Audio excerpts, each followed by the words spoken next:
खुशी मनाइए। अतिथि भगवान के रूप में ही आता है। अतिथि देवो भव, आचार्य देवो भव, मातृ देवो भव, पितृ देवो भव। अगर तुम्हारी बूढ़ी माँ तुम्हारे घर आती है, आहा, ये माँ नहीं आई है, ये साक्षात महालक्ष्मी आई है, इसके पांव छुओ, नमन करो, अपने घर रखो। भले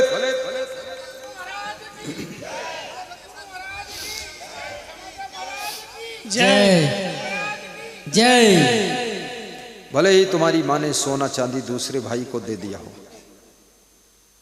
तुम सोना चांदी के चक्कर में ही मत पड़ो। तुम्हारी जिंदगी ही सोना बन जाए। तुम अपना फर्ज निभाओ, कर्तव्य निभाओ, अपने बूढ़े माता पिता की सेवा। जब बंटवारा हो भाई भाई में तो माँ बाप को अपने हिस्से में ले लेना।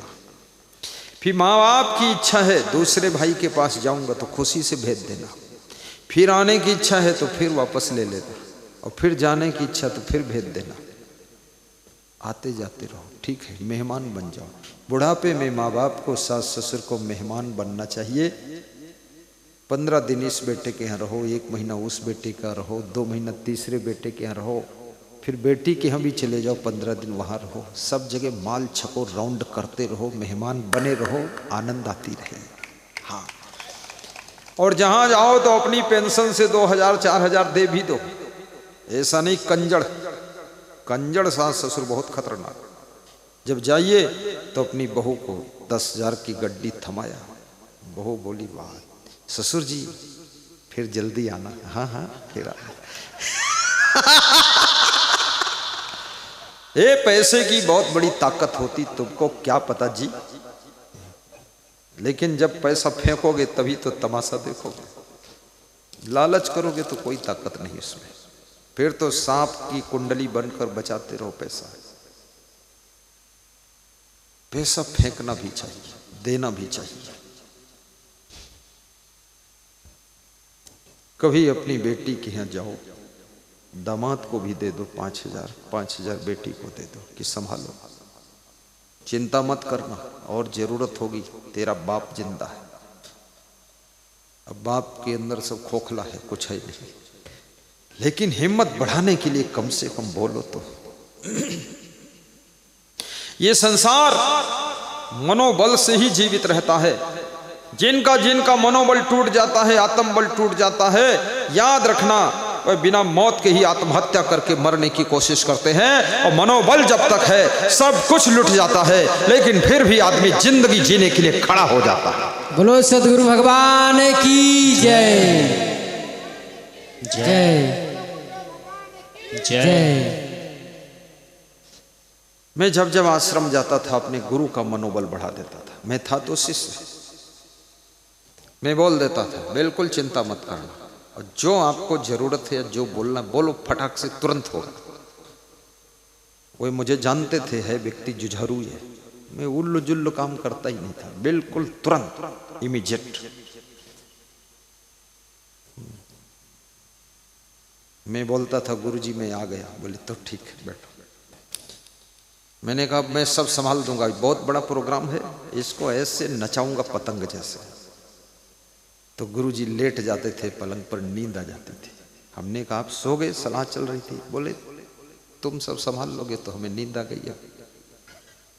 तुम्हारे माँ बाप को यदि नींद नहीं आ रही है, सास ससुर को नींद नहीं आ रही है, पति को नींद नहीं आ रही है, पत्नी को नींद नहीं आ रही है, तो कृपया आपके अंदर आपके द्वारा कोई कमी जरूर चल रही है, जिसके कारण उनका मन चिंता में जलता रहता है, निश्चिंत नहीं हो पाता है। सारे बोझा को अपने ऊपर ले लो, ये बोझा तुम्हारे लिए पूजा बन जाएगा और उनके लिए सुख का दिन आ जाएगा।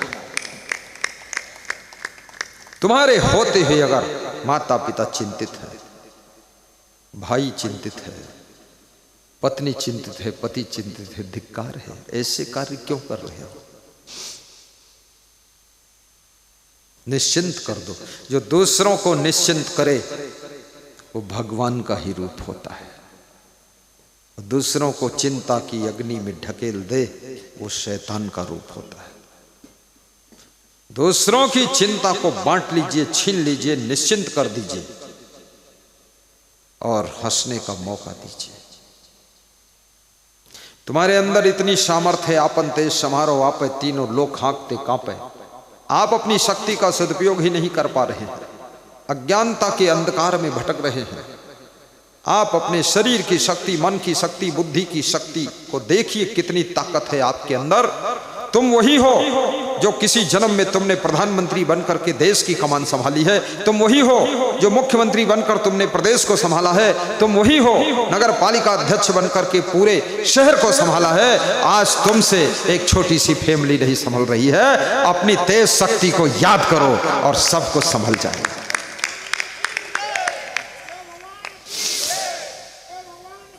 जय। टेंशन मुक्त मैनेजमेंट करना सीखो। हंसते भी रहो, मैनेजमेंट भी करते रहो, और निश्चिंत सोया भी करो। बहुत दुख हो तो चुपके चुपके रोया भी करो। रोने से भी दुख हल्का हो जाता है। और जो महीने में एक बार रो लेते हैं उनका हार्ट अटैक नहीं होता है। इसलिए महिलाओं का हार्ट अटैक बहुत कम होता है। ये महीने में एक बार नहीं, ये महीने में 3 बार भी रो सकती। इनको रोना भी आता है और रुलाना भी आता है, दोनों गणित है इनके पास। रोती भी है और रुलाती भी है। और जब तुम ज्यादा रोते हो तो ये तुमको समझा के, मुस्करा के खुश भी करती है कि ज्यादा दुखी न हुआ करो। और जब तुम बिल्कुल दुखी नहीं होते हो तो तुमको दुखी करके रुलाती भी है। बड़ी विचित्र है। ये नारी शक्ति महान है, जो कि कभी कभी अगर रुलाए ना तो तुम्हारा हार्ट अटैक हो जाएगा। रोने से जो आंसू निकलते हैं वह आंसू वह केमिकल है बॉडी का जो बाहर होता है, जिससे हार्ट अटैक होता है। इसलिए आंसू आना जरूरी। कभी कभी इतना जोर से हंसो कि आंसू भी आ जाए। हंसते हंसते भी आंसू आ जाते हैं। थोड़ा हंसना भी सीखो और गंभीर रहना भी सीखो, सीरियस रहना भी सीखो, धीर वीर बनना सीखो।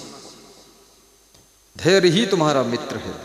धीरज धर्म मित्र एरो नारी, आपतकाल पर रखिए चारी। धृति क्षमा दमो अस्तेयम शौचम इंद्री निग्रह धी विद्या सत्यम अक्रोधो दशकम धर्म लक्षणम। बिना धैर्य के सफलता मिलते मिलते हाथ से बाहर निकल जाती है। इसलिए धीरज रखना। राजनीति के पथ पर भी धीरज की महती आवश्यकता है। गृहस्थाश्रम में धीरज का इंपॉर्टेंट स्थान है, क्योंकि गृहस्थाश्रम नाना जंजालों का आश्रम है। एक व्यथा नहीं है, बड़ी व्यथा है। तुलसीदास को कहना पड़ा कि गृह कारज नाना जंजाला, ते अति दुर्गम शैल विशाला।